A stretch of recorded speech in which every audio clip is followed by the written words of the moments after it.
ಈ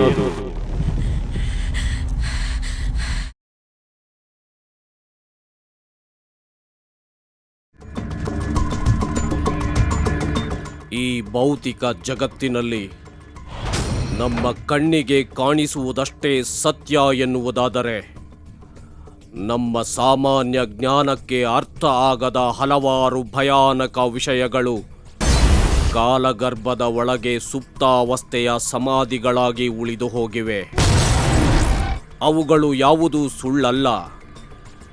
ಅಂತಹ ಸತ್ಯದ ನೆರಳನ್ನು ಹಿಂಬಾಲಿಸಿ ಹೊರಟ ನಮ್ಮ ತಂಡ ಬಂದು ತಲುಪಿದ್ದು ಒಂದು ದಟ್ಟವಾದ ಅರಣ್ಯ ಪ್ರದೇಶಕ್ಕೆ.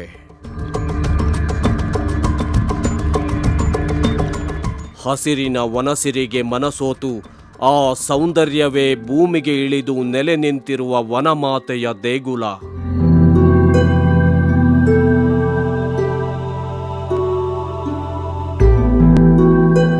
ಹಲವಾರು ವಿಧದ ಸಂಜೀವಿನಿ ವನಮೂಲಿಕೆಗಳ ಸಂಕುಲವನ್ನೇ ತನ್ನ ಗರ್ಭದಲ್ಲಿ ಹೊತ್ತು ನಿಂತಿರುವ ಭೂಲೋಕ ಸ್ವರ್ಗ, ಪ್ರಾಣಿ ಪಕ್ಷಿಗಳ ಪಾಲಿಗೆ ಆಶ್ರಯಧಾಮ.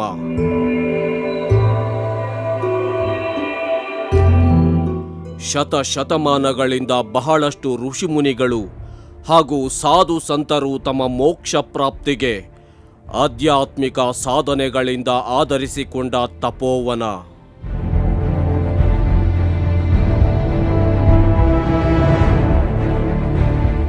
ಅಗಣಿತ ಧನಾತ್ಮಕ ಶಕ್ತಿ ತರಂಗಗಳ ಆಗರವೇ ಆಗಿರುವ ಈ ಅಭಯಾರಣ್ಯದ ಒಂದು ನಿರ್ದಿಷ್ಟವಾದ ಪ್ರದೇಶ ಕೆಲವು ಋಣಾತ್ಮಕ ಶಕ್ತಿಗಳ ಆಕ್ರಮಣಕ್ಕೆ ಒಳಗಾಗಿದೆ.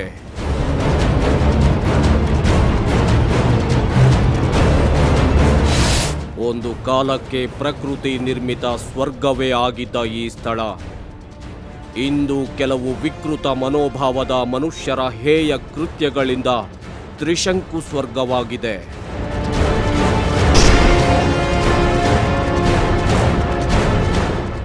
ಪ್ರಾಣಿ ಪಕ್ಷಿಗಳು ಸ್ವಚ್ಛಂದವಾಗಿ ತಿರುಗಾಡುತ್ತಿದ್ದಂತೆಯೇ ಒಂದು ಕಾಲದಲ್ಲಿ ಮನುಷ್ಯನೂ ಸಹ ಈ ಅರಣ್ಯದಲ್ಲಿ ಸರ್ವ ಸ್ವತಂತ್ರನಾಗಿ ಓಡಾಡಬಹುದಾಗಿತ್ತು. ಹೀಗೆ ಸುಮಾರು 10-15 ವರ್ಷಗಳ ಹಿಂದೆ ಈ ಅರಣ್ಯ ಯುವ ಪ್ರೇಮಿಗಳ ಪಾಲಿಗೆ ಸ್ವಚ್ಛಂದವಾಗಿ ವಿಹರಿಸಲು ಯಾವುದೇ ಅಡೆತಡೆ ಇಲ್ಲದೆ ಸುಂದರ ಉದ್ಯಾನವನವಾಗಿತ್ತು. ಹಲವಾರು ಜೋಡಿ ಹಕ್ಕಿಗಳು ಹಾಡಿ ಕುಣಿಯುತ್ತಿದ್ದವು. ಆದರೆ ಅಂದು ಇದ್ದಂತಹ ಆ ಒಂದು ಸ್ವಾತಂತ್ರ್ಯ ಇಂದು ಇಲ್ಲದಂತಾಗಿದೆ. ಇದಕ್ಕೆ ಒಂದು ನಿರ್ದಿಷ್ಟವಾದ ಕಾರಣವೂ ಇದೆ. ಅದೇನೆಂದರೆ, ಇಲ್ಲಿಗೆ ಬಂದಂತಹ ಒಂದು ಜೋಡಿ ಪ್ರಕೃತಿ ಮಡಿಲಿನಲ್ಲಿ ಮೈಮರೆಯುತ್ತಿದ್ದರಂತೆ. ಹಾಗೆ ಮೈಮರೆತಿದ್ದರ ಫಲವಾಗಿ ಆ ಯುವತಿ ಗರ್ಭವತಿ ಆದಳಂತೆ. ಅಂತಹ ಸಮಯದಲ್ಲಿ ಆ ಯುವಕ ಮದುವೆಯಾಗಲು ನಿರಾಕರಿಸಿದ್ದನಂತೆ. ಇದರಿಂದ ಮನನೊಂದ ಯುವತಿ ಇಲ್ಲಿನ ಆ ಒಂದು ಸ್ಥಳದಲ್ಲಿ ಆತ್ಮಹತ್ಯೆಗೆ ಯತ್ನಿಸುತ್ತಿದ್ದಾಗ ಇದೇ ಕಾಡಿನ ಆದಿವಾಸಿಗಳಿಂದ ರಕ್ಷಿಸಲ್ಪಟ್ಟಿದ್ದಳಂತೆ. ಆದರೆ ನಂತರದ ದಿನಗಳಲ್ಲಿ ಯುವತಿ ದುರಂತವಾದ ಅಂತ್ಯಕ್ಕೆ ಗುರಿಯಾದಳಂತೆ. ಹಲವಾರು ಪ್ರೇಮಿಗಳ ಪಾಲಿಗೆ ಮೃತ್ಯುಲೋಕದ ಮುಖ್ಯ ದ್ವಾರ ಈ ಸ್ಥಳವೇ ಆಗಿತ್ತು. ಪ್ರೀತಿ ಪ್ರೇಮ ಎಂಬ ಮಾಯೆಗೆ ಒಳಗಾಗುವ ಯುವ ಪೀಳಿಗೆಗೆ ಇಲ್ಲಿದೆ ಒಂದು ಎಚ್ಚರಿಕೆಯ ಸಂದೇಶ. ಅರಣ್ಯ ಇಲಾಖೆ ಅಂತಹ ಹೇಯ ಕೃತ್ಯಗಳಿಗೆ ಕಡಿವಾಣ ಹಾಕುವ ಸದುದ್ದೇಶದಿಂದ ಈ ಅಭಯಾರಣ್ಯವನ್ನು ಸಂರಕ್ಷಿತ ಅರಣ್ಯ ಎಂದು ಘೋಷಿಸಿ ಇದನ್ನು ಪ್ರವೇಶಿಸುವವರಿಗೆ ಹಲವು ನಿರ್ಬಂಧಗಳನ್ನು ಹೇರಿದೆ.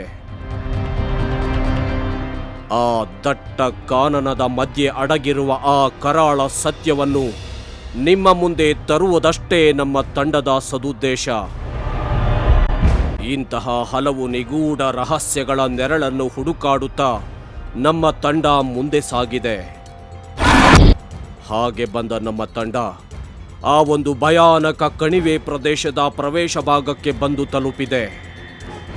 ಅಲ್ಲಿ ಪ್ರವೇಶಿಸುವ ಸಮಯದಲ್ಲೇ ನಮಗೆ ಹಲವು ರೀತಿಯ ವಿಚಿತ್ರ ಅನುಭವಗಳು ಭಾಸವಾಗತೊಡಗಿದ್ದವು. ನಮ್ಮ ಪ್ರತಿಯೊಂದು ಚಲನವಲನಗಳನ್ನು ಯಾವುದೋ ಅಗೋಚರ ಶಕ್ತಿಗಳು ಸೂಕ್ಷ್ಮವಾಗಿ ಗಮನಿಸುತ್ತಿವೆ ಎನ್ನುವ ರೀತಿಯ ವಿಚಿತ್ರ ವಾತಾವರಣ.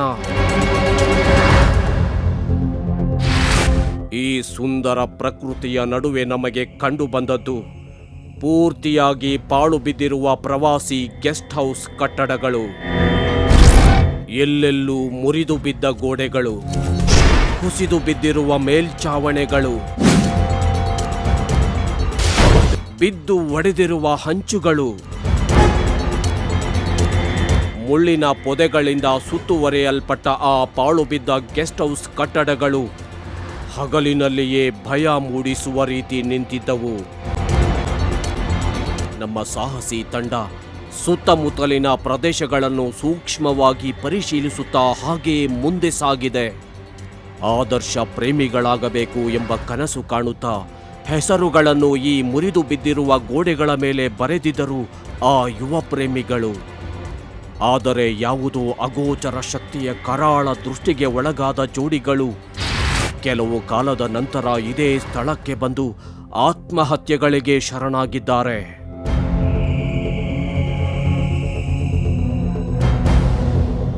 ಇಂತಹ ಹಲವು ನಿಗೂಢ ರಹಸ್ಯಗಳ ನೆರಳನ್ನು ಹುಡುಕಾಡುತ್ತಾ ನಮ್ಮ ತಂಡ ಮುಂದೆ ಸಾಗಿದೆ.